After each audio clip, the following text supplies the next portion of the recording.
السلام علیکم دوستو، خطوں کے سلسلے میں آج پھر ایک نئے خط کے ساتھ میں آپ کے سامنے ہوں اور سنتے ہیں نیا خط جو احمد بشیر نے ممتاز مفتی کو لکھا۔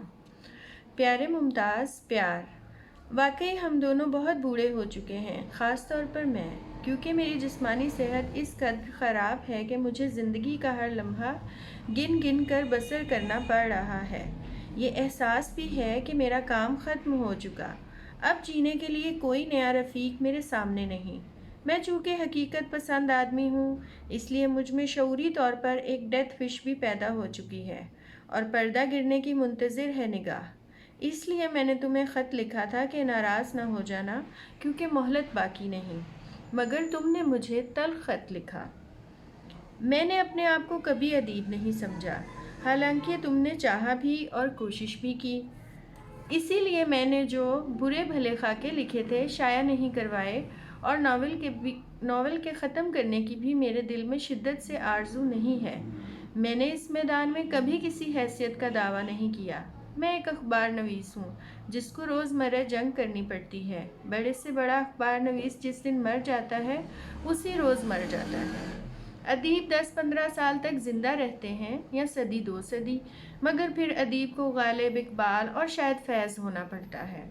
اتنی صلاحیت مجھ میں نہ تھی، اور اس کا مجھے بہت جلد پتہ چل گیا تھا۔ اس پر مجھے ملال بھی نہیں۔ روزمرہ جنگ کرنے والوں کو سٹنگ بھی کرنی پڑتی ہے۔ میں نے ظالموں، منافقوں اور حاکموں کو ساری عمر تن دینے کی کوشش کی، مگر اپنے لیے نہیں، اللہ کی بے نام مخلوق کے حوالے سے جن کے سامنے میں ہمیشہ جھکا، ان کے آگے میں عاجز اور مسکین ہوں۔ ان کے مقابلے میں میں نے کبھی برتری محسوس نہیں کی۔ میں ان سے الگ بھی نہیں ہوا، بڑا بن کر بھی نہیں بیٹھا۔ ان کو میں نے عقل بھی نہیں سکھائی، ان پر غصہ بھی نہیں کیا، اور اس بات سے تم انکار نہیں کر سکتے۔ اب پتہ نہیں عاجزی اور کسے کہتے ہیں۔ میرے خیال میں اگر میں ہر مقام پر اور ہر شخص یا ہر خیال یا ہر ادارے کے سامنے عاجزی اختیار کرتا، تو یا تو میں در پردہ ان کا بندہ ہوتا، یا منافق ہوتا، یا جھوٹا ہوتا۔ پھر تم مجھ سے بات بھی کرنا گوارا نہ کرتے۔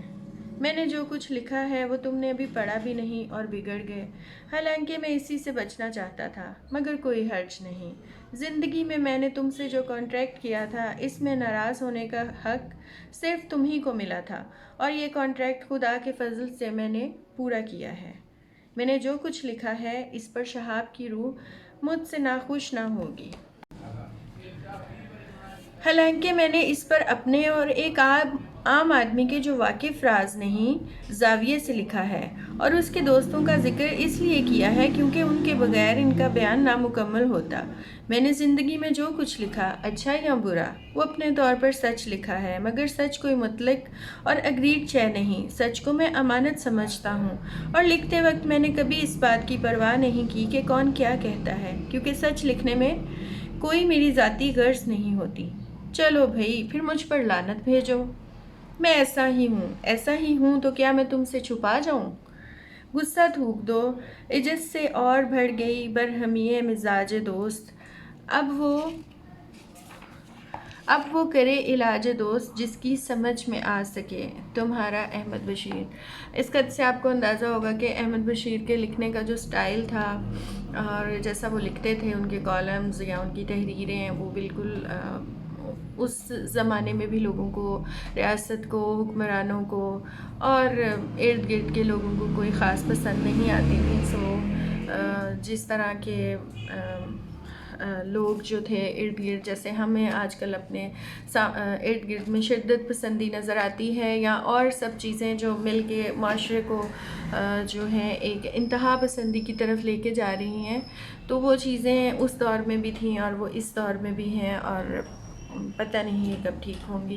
بہرحال خطوں کے سلسلے میں میرے ساتھ جڑے رہیے، میں آپ کو سناؤں گی بڑے اچھے اچھے خط، اور اس میں جو میرا سب سے فیوریٹ پارٹ ہے، جو خط انہوں نے اپنی بیوی کے نام لکھے ہیں، وہ خط میں شروع کروں گی 2-3 دن کے بعد۔ میں مفتی والے خط سوچ رہی ہوں کہ میں پورے کر لوں، اور پھر اس کے بعد میں ان کی بیوی اور پھر ان کی بیٹیوں، اور اس طرح سے اس میں سے سلیکشن کر کے آپ کو سناتی جاؤں گی۔ تو اپنا خیال رکھیے، جیتے رہیے، سلامت رہیے، خوش رہیے، اور مجھے برداشت کرتے رہیے۔ Bye bye.